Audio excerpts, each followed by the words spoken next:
halal, haram бұл Аллаға таандық. Бұл Алланың өкімі. Алла мені харам десе, ошол харам. Аллах мені халал десе, ошол халал. Аллах Тағалағына бұл таандық. Ошону пайғамбарыбыз саллаллаху алейхи вассалам хадистерде шарықтап түшүндүрүп берет. Халал харамға келгенде адамдын укугу жок. Адамдын, инсандын акылдын укугу жок. Сен акылыңа салып, акылың менен өзүң мынау нерсе халал, мынау харам дей албайсың. Бул укукту инсанга берилген эмес. Бул укук, бунун ээси жаратуучу Аллах субханаху ва таала. Ошон үчүн халал, харам дегенде өтө этият болуш керек. Өзүң эле токуп алып эле, өзүң эле бир нерсени изилдеп эле, бул нерсе халал, харам дегенден алыс болуш керек. Хатта уламалар дагы өзүнүн тарафтан бир нерсени халал, харам дей албайт. Алар дагы Куран, хадисте айтылган нерселерди гана халал, харам деп айтат.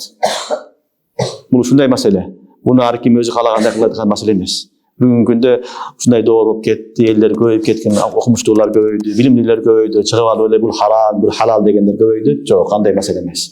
Сен айтсаң эле харам болуп калбайт, сен айтсаң эле халал болуп калбайт. Халал, харам экендигини ачык Кур'ан-ы Керимде Аллах субханаху ва таала калганын пайгамбарыбыз саллаллаху алейхи ва саллям мубарак хадистеринде баяндаган. Аны айтылган, ошол халал, ошол харам. Андан башкасыны өзүң тарафынан сен айтканга укугуң жок. Бул укук, бул кимге берилген? Аллах Тааланын өзүнүкү. Аллага таандык. Бендеге инсанга өз билгенini халал кылганга уруксат берилген эмес.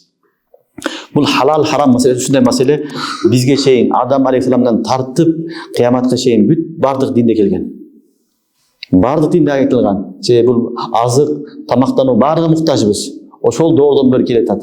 Бирок ортодо ахли китап дейт, яхуд менен насарага дагы өкүмдөр келген. Алар өздөрүнүн тарафынан кээ бир нерселерди халал, кээ бир нерселерди харам кылып алышкан. Өздөрүгө жакканын халал, жакпаган нерселерди харам кылып салган ушулар болгон.